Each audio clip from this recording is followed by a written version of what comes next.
Welcome to Accept Your Gifts, the 22-minute podcast for inspiring your most creative life. My name is Tracy Crow.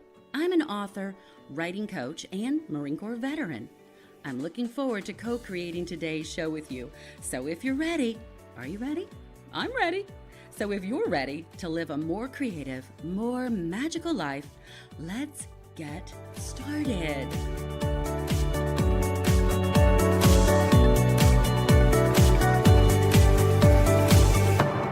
Thank you for returning for part 2 of my special series with guest Michael Lancaster.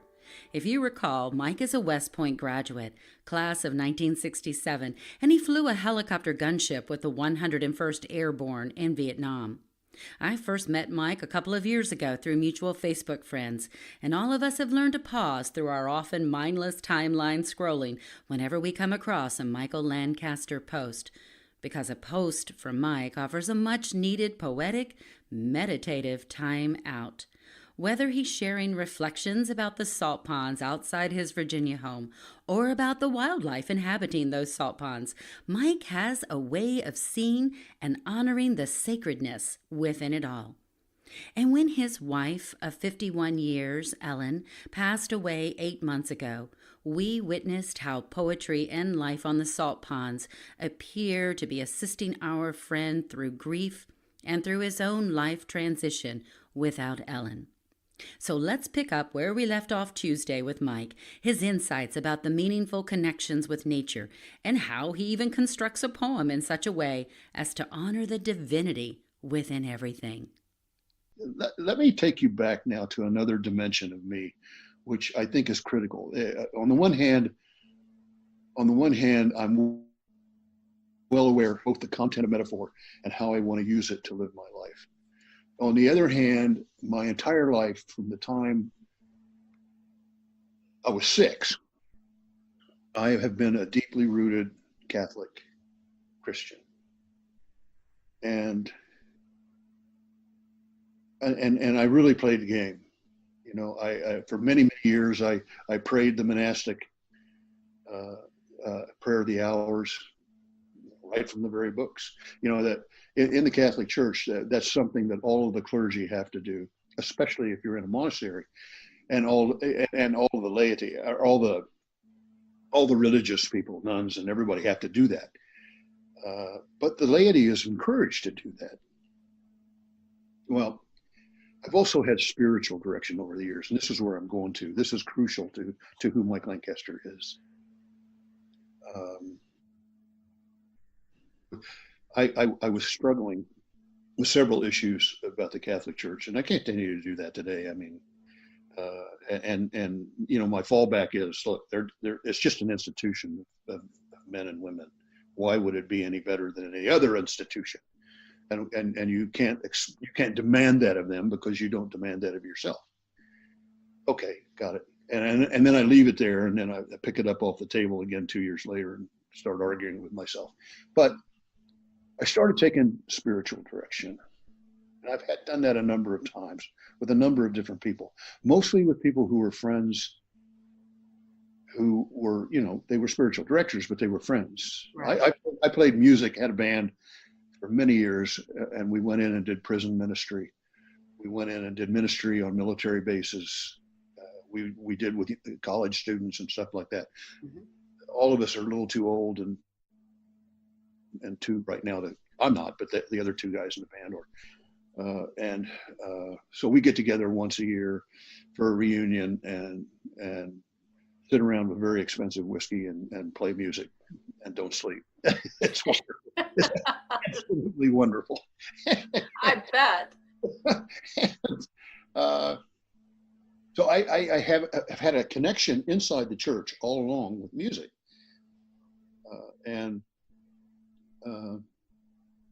So this one spiritual director I had, he was for real, and he was a musician and a good one. And so we connected on several different levels. But we talked, and you know, we talked 3 or 4 times, and he wasn't saying, well, we can do this or not. and frankly, he confessed to me later. He said, I wasn't too sure I wanted to take you on as a director. I'm never sure when you come to church what parking lot you're going to park in. He said, your intellect's all over the place. And I said, well, it's not all over the place. I'm just democratic. And to me, knowledge is knowledge, and ideas are good because they're good, not because of somebody who said it. Right. And he said, yeah, I get that. But he said, you have to remember that the church is not a democratic institution. And sometimes you have to back off and just follow because they said. And I said, no. Never will I give that authority to the church. Never. I said, when I get to heaven, St. Peter's going to look me in the eye, and I am not going to be able to use the defense that the church said you should do that. Right. Wow. And then he finally said, let's do it. So we had a couple sessions where we talked about this is how we're going to proceed. And he said, I'm going to do the Carmelite method. He said, I'm a Carmelite director. That's St. Teresa of Avila, one of the doctors of the church. Right. And John of the Cross, one of the brilliant poets of the church and mystics, was a Carmelite. And he said, I'm going to use their method, and you're going to read their books. And he said, one of the first things we're going to do is I'm going to give you a spiritual virtue, which I want you to adopt as your central core idea. I said, oh God, here it comes. and he turned and he said, your virtue is humility. Okay. You kidding me? I said, I am not a humble man. I'm not. And to try to make me one is going to be like trying to turn me into a Buick Roadmaster. It doesn't work.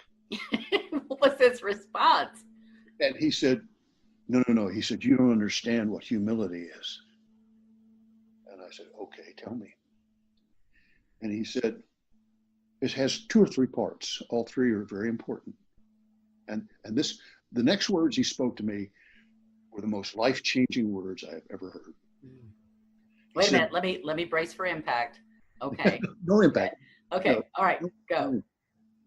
The first is that I want you to take all of that wonderful capability you have. I know you are a gifted person. I know you have a brilliant intellect. I know you have skills at communicating that intellect. I know you have all those.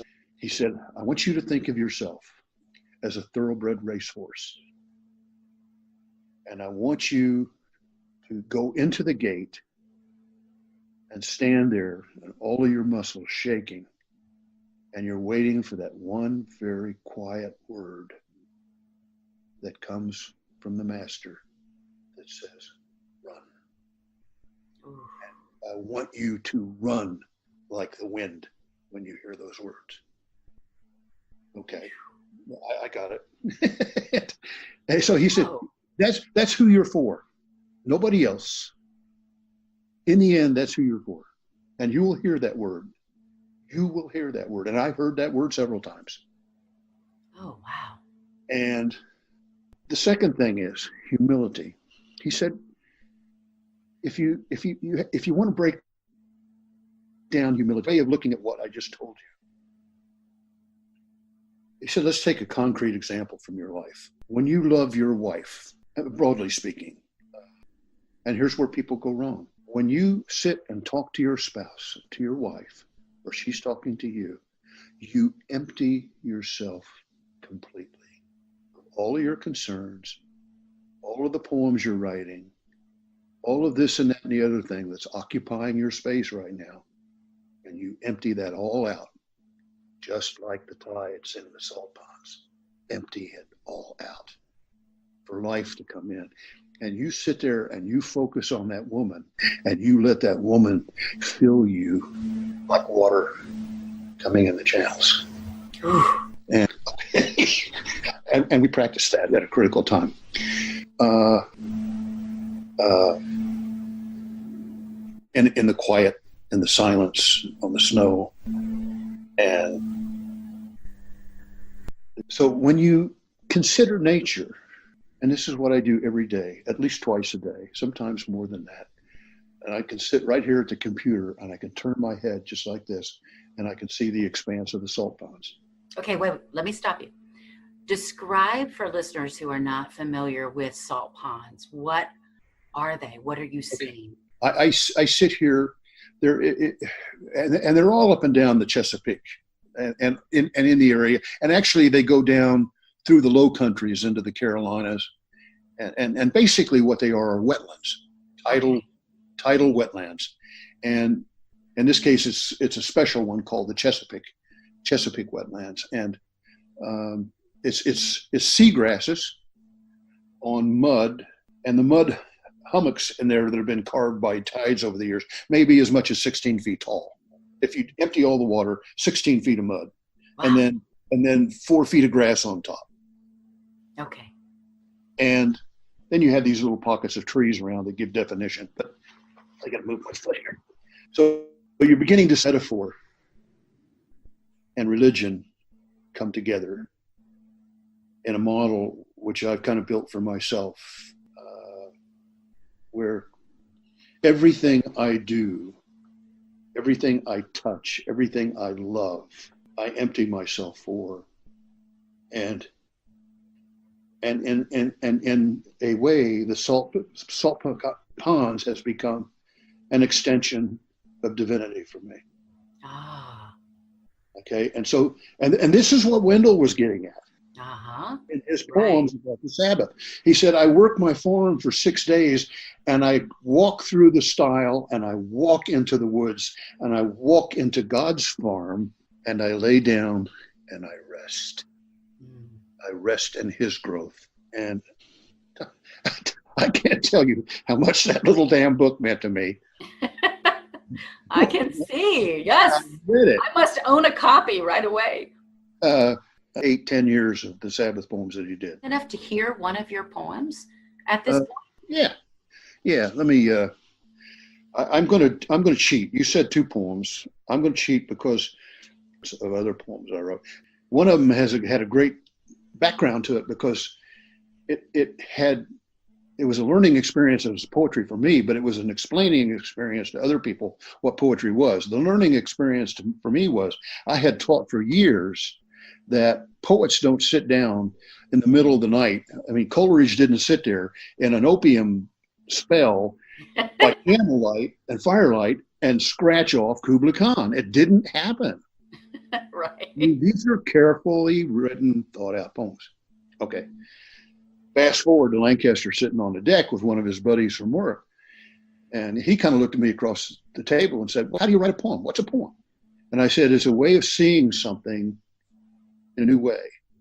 And the use of metaphor in there is to add a dimension of awareness to a simple description that makes it mean something. Right. So just as a quick example, this is the first poem I wrote. So we're sitting there and he says, well, write me a poem. I said, well, what do you see here? He said, I see a bunch of grasses and stuff out there. Is there anything else you see? Oh yeah, there's a house over there on a bit of water. What else do you see in the yard? And he said, well, it looks like there's a clothesline there and there's some clothes hanging on it. And there's an old shed and there's a dog wandering around. I said, okay, let's turn that into a poem. That simple description of life. I mean, just imagine the simple aspect of life of clothes hanging on a clothesline. Right. Let's make that sacred. Let's say it's Pentecost, and this is a Salt Ponds Pentecost. And I wrote, and we sat there, and I wrote, and he watched me do it, and I have not changed a word in that poem since. A single sentence of 14 lines.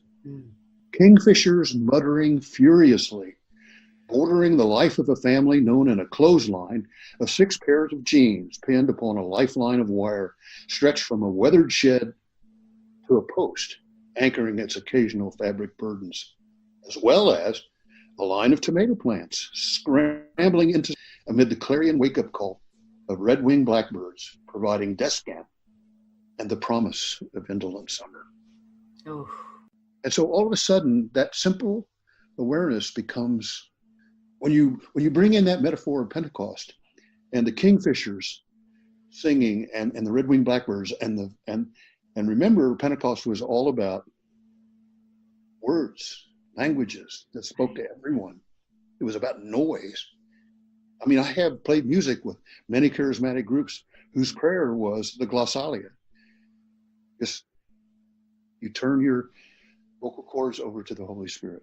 Mm-hmm. I've done that. That is amazing. And so I've never changed a word of that poem. And so I said to myself, maybe I was really wrong about Coleridge. Well, really maybe. Wrong. I doubt it, but maybe. So I'll read you in a minute a piece of a poem which is getting published by Women very soon.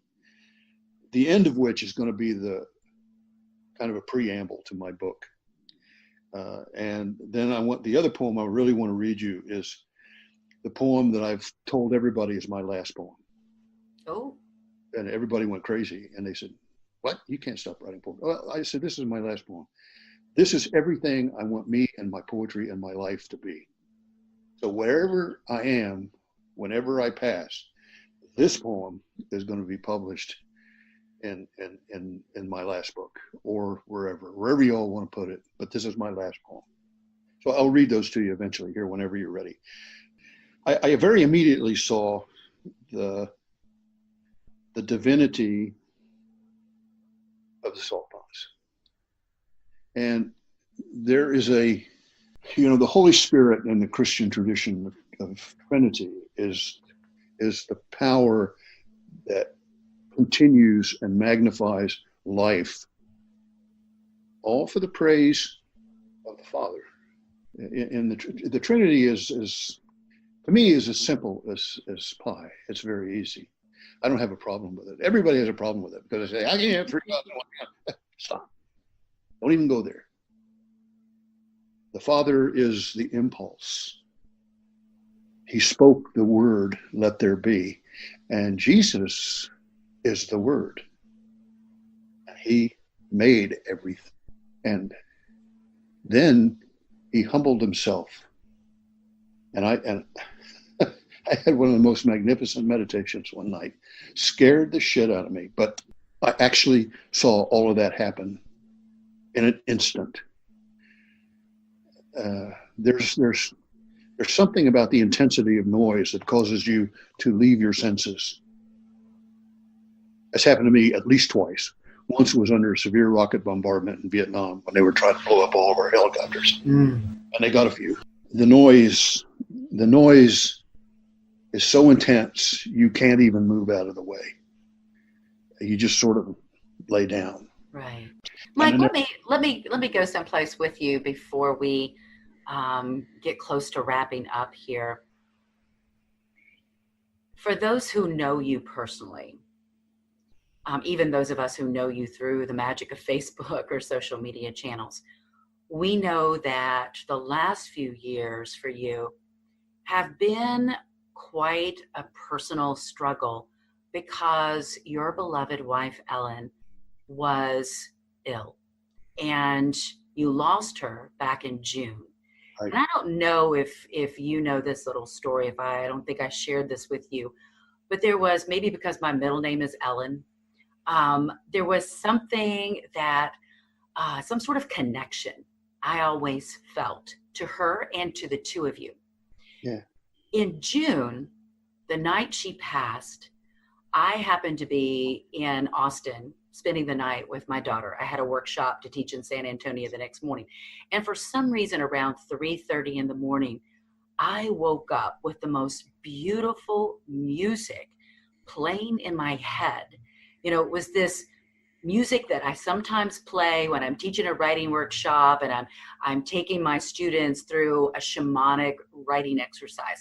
And for some reason that had become like this earwig at 3:30 in the morning playing in my head. So I went ahead, since I was awake, and I turned on my phone and I found that music. But while I was listening to that song that was obviously waking me up anyway, I happened onto Facebook and I saw your post that Ellen had just passed away. Yeah. And it hit me so hard. I felt somehow personally connected to both of you, as if this was something that had awakened me in the middle of the night, and with this beautiful music and of her beautiful spirit. But what I noticed about you all these past several months is whatever you were going through, you never lost touch with nature, the beauty of it, the gratitude for it, your creativity. And I'm wondering if you can speak a little bit about that and how that was possible. Well, obviously I'm still putting that together in my head. Ellen and I celebrated our 51st anniversary 3 days before she passed. She was, other than the deity himself or herself or whatever, itself, I hope. She was the creating genius in my life. She was a teacher. She was the discipline. She allowed me to be. She just took care of the details. And that made my military career better than it might have been. She was a brilliant parent. And she taught me how to be a parent and how to love my kids and let them grow. And in many ways, we were as close as we were when we were kids. I have a picture of us when I was a sophomore at West Point. And she looks like a 12-year-old. She always did look young, but we're sitting there, at the lake at Camp Buckner, and there are other people around, but we'd been sitting there singing music. I had a guitar with me, and we were just. That was always our relationship. And so she said, we have to be kind to each other, and that was when we were really, really kind to each other and thoughtful. And then, the longer you're married, the harder that becomes sometimes. And some people never quite get over it. In my case, the love always overcame that. I have an easygoing dimension with life. I don't get terribly excited about things. I grew up on a farm, not my farm. My dad was a barber, had a barber shop in town, but all of the male cousins, my mom had 6 sisters, so I had 7 mothers. Oh, and I say that with great delight. I have known strong women from the time I was an infant to today, and they have been a delicious part of my life. And and Ellen was an oak tree. And so to me, the hard part was watching her deteriorate, go through chemotherapy. She was in a medical test. So the chemotherapy was a double dose. It almost killed her twice. She was in ICU twice for 7-8 days while they tried to get the poison out of her. And eventually they took her off the test and stopped chemotherapy because they said, look, the tumors have shrunk almost 60% now from this. We can stop this now. And so they said, we're going to wait until you're strong enough to have surgery. We're going to go in and take everything out. Ellen has been through surgery after surgery after surgery over the years, going back to the time 80. So every time she did that, curled up inside, but I had curled up inside enough to know that this was all happening, and there's nothing you can do about it. So, like every other thing in life that has gone, you simply have to ride the horse you've been given, and to be strong. I mean, this goes back to the farm. I mean, animals live and animals die, and cousins live and cousins die, and parents live and parents die, and uncles live and uncles die, and it's just a part of life. And in my heart, I know that there are passageways for everyone, and so Ellen. Then they, after the surgery didn't work, then they offered her, and she took it for a bit, experimental immunotherapy. And I've written a poem about all of this. It's called "Taking Ellen to Chemotherapy." There again is a metaphor. The metaphor is light. And the hospital is gray and dingy, and the doors don't really work, and the wheelchairs are squeaky, and you take her in, and as you walk down the hallway to where she gets her therapy, there's light there. And the light doesn't come from the institutional light, which is as dingy as the damn building, but beautiful nurses. You can break me down. You're gonna break it. I'm sorry. I know I'm getting emotional too. No, I need to say this. I need to say it because it's the beauty. It's the beauty of Ellen and her passing. I notice things, and they have significance to me. And all of that gets wrapped up in this wonderful prayer. I'm emptying myself. The salt ponds is emptying its tides, and there you have this brilliant mud. It is new life. Wow. Michael, will you read us that other poem? I will. This is my last poem. And the last 5 or 6 lines of the poem have been made into a ballet by a professional troupe in Philadelphia. They performed it a number of times. And this poem is called Heading Old. And I'm 73 now. I'll be 74 in a couple of months. And I can feel the changes. I'm dealing with them, I think, pretty well. And this is the poem. It's called Heading Old.